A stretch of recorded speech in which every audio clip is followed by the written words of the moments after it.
Welcome to the Idaho Business Podcast, the only Idaho podcast focused on providing profits for Idaho people. If you love our state and love small business, you are in the right place. We interview local legends, learn business, and have way too much fun doing it. You're listening to the Idaho Business Podcast with your friend, host, and all-around great guy and owner of New Clean Commercial Cleaning, Spencer Ward.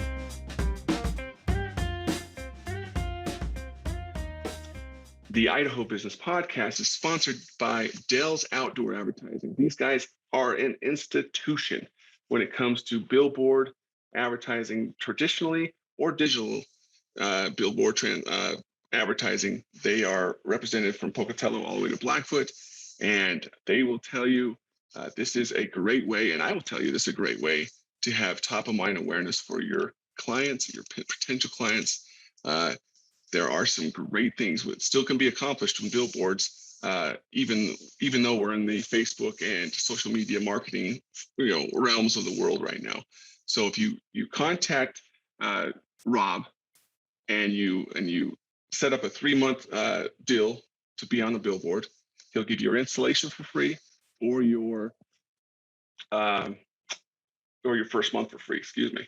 And again, you can go to idahobusinesspodcast.com, click on their logo, their name, and find their information to get that deal rolling for yourself. And they are fantastic at it. So go see them today. What are some things that you could build trust with? Provide value. Okay. Maybe their clients most likely aren't the same as your clients, but maybe you can do something for them that would add value to them for their clients, make them look good in front of their clients. Something like that would be huge. I have people emailing me all the time saying, hey, use our list services, buy our list because we can offer you facility manager names and information, all this kind of stuff. And I mean, here's a few names just for free, just to try us out, So they're trying to do something to add value and to build my trust, saying, "Oh, this obviously they're giving me something for free here. It's costing them some money to give this to me, but they're trying to build something with me." What happens when you have two employees going against each other and they're making your life hell because all you hear is from this employee and then you hear from this employee and you're just like, holy crap, can I ever get to the job that I am actually paid to do? So what's the best way to handle that? Obviously, number one, it's not good to be the person in the middle, to hear this person and then hear this person and then try to help out and be the mediator. No. If we're all adults in this business world, bring their butts in the same room together and say, okay, let's talk this stuff out. You've said this about this person. You said this about this person. Let's talk this out. And if we can't come to a solution, one of you are leaving. That's all it comes down to. We're all adults. We all want to be treated like adults, but then when it comes time to actually acting like adults, these people don't want to do that. And we've all been there. I'm sure I've been there, Well, hopefully not lately, but that's the thing, is that these people, they just want to be heard and they want to bicker and bicker, but they don't really want you to solve their problems. They just want to backbite and gossip. But once you put those people into the same room together and you're there, and at that point, I think that's a valid, good place for you to be as a mediator. They're both in the room, you're talking to each other, and you're hearing each other out. You put some ground rules in place saying, hey, obviously, we're not going to raise our voices. We're going to tell two sides of the story, and we're going to come to a compromise, or one of us is leaving permanently. That's what it comes down to. What would you say was the biggest myth business owners need to know the truth about? Wow, that is a great question. I think maybe one of the biggest myths is that if you have a great product, everything else will take care of itself. And I think having a great product is absolutely critical, but it's only a piece of the experience. Think about going to a restaurant and having a fabulous meal, and the service from the time you walk in to the time you leave is just terrible. you're probably not going to go back for that same great meal again because That's there's right. something in your head. And I don't care what you're selling, what you're making. I think that it is all tied together. And so, and the other thing I'll tell you is that that attitude starts at the top.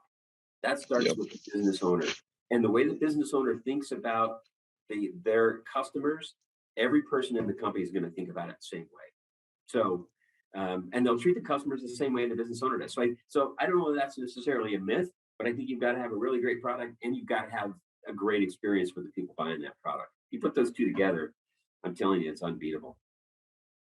I mean, the reputation within our industry is that we're kind of a machine, and which is true. We do have, there's a business side of us that's it's very programmed. We believe that business doesn't happen by accident. It has to be purposeful. It has to be deliberate. It has to be a process that creates predictable results. And so we are constantly monitoring that process of what can produce predictable results, not for us, but predictable results for our clients. And when we produce results for them, that of course the byproduct is that we are doing business. So on the flip side of things, while we have that reputation as being a very systematized company, which we are, we're also fun and have solid core values, and we're very focused on our client. Pretty much all of our decisions move to our client and come back to us. And I believe that that's the core of our success, because the folks who are working with us understand that we really are focused on them and we're focused on their success, and we do everything we can to create it for them. And then the byproduct of that is we have a successful business. You hear a lot about wills and that kind of stuff. Those are usually not sufficient to deal with, a business owner and their family and all those interplays between the two. And a lot of times they cause problems because they're not, they don't consider that kind of stuff. So that's trust planning becomes pretty critical for a business owner. I like that. And especially since we talk a lot about on this podcast of having systems in place, processes in place, so things run themselves without you having to micromanage every aspect of your business. Same thing goes with this trust. This is just another process that you put into place, another system that you have in place, ready to turn on as soon as something, adverse happens. Heaven forbid it happens. But in business, if we're truly preparing ourselves to handle everything that comes up, this is a reality at times. What is the biggest myth business owners need to know the truth about? Well, the biggest myth that business owners need to know the truth about, I guess the myth is that, business ownership is easy.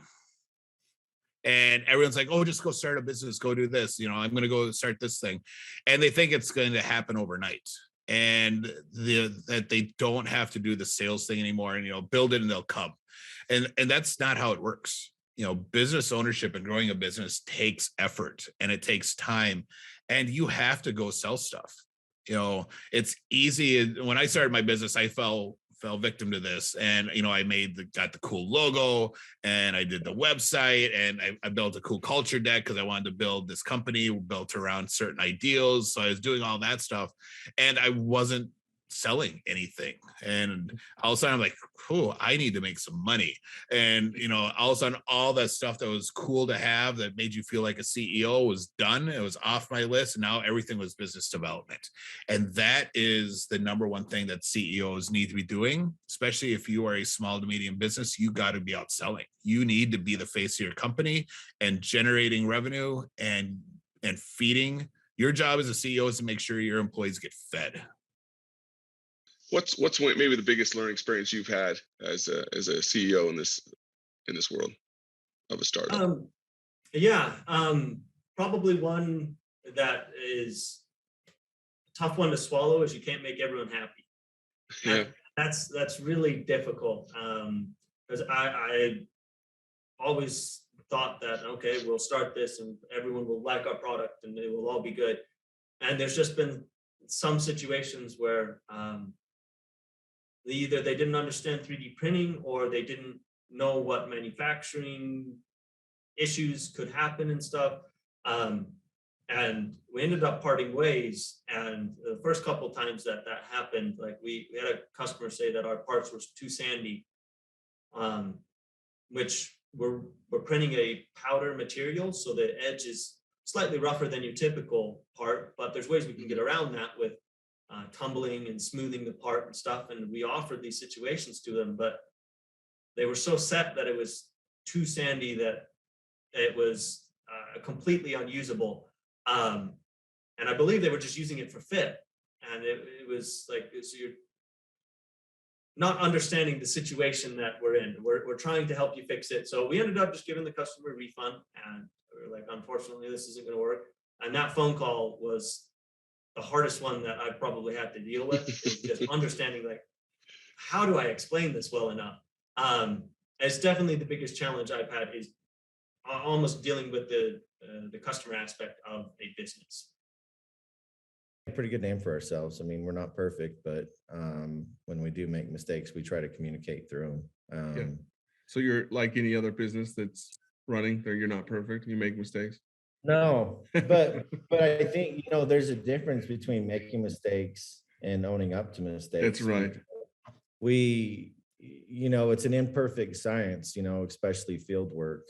And, you know, if somebody's like, hey, this didn't fit, well, we'll double check dimensions, and we use the dimensions they gave us, or we fudged a number or something like that. I mean, it is what it is, but communicating with the general or whoever we're working with, you know, and saying, hey, we kind of screwed up here, how can we fix it as a team? I think just that communication factor is, you know, what helps solidify your name in, you know, in that speed dial realm. You know, we may drop the ball today, but I promise we'll pick it up tomorrow. If you can say no, and this is the same scenario we talked about earlier, is, sorry, I can't do this work, but I can suggest 2 other people that I would use in the same situation. Yeah. And it sucks because it's lost revenue to you. Yeah. But it is also you being human, you not having the resources, you not having the right amount of people. You know, one of my foremen called me, actually my partner called me last night, and I told him about a job that we were just issued. They didn't ask for a bid, they just sent us a PO. And I'm like, what's this for? And I opened it up and I was like, oh my gosh. They want a ton of crap and they want it really quick. And it's stuff that we're having supply chain issues with. And I asked Dustin, I was like, well, this was a great revenue for us last time. We're their guys. But now I'm thinking, well, geez, can we suggest someone that could offer the same quality and get this project done within their timeline and not affect our scope? I can't go hire 5 guys tomorrow to do this job because it's a finite job. They're going to be done in 5 to 6 weeks. Yep. So now I've got 5 more employees sitting around scratching their noses. Could I find work for them? Probably, but it's really hard to take into consideration, 1, the will to do good, 2, a valued customer, 3, your ego or pride. You might have to put all that stuff on the shelf and just really dig down. And what I challenge people to do in that situation, when something like you have to kind of talk yourself into something, the answer should probably be no. When you get yourself stressed out and you go to worst case scenario mode, you can go to a dark spot, and because you're telling yourself all these stories. But you can also, like I said before, change your state and realize there is so much more out there for you that's positive. That's going to be a positive influence in your life.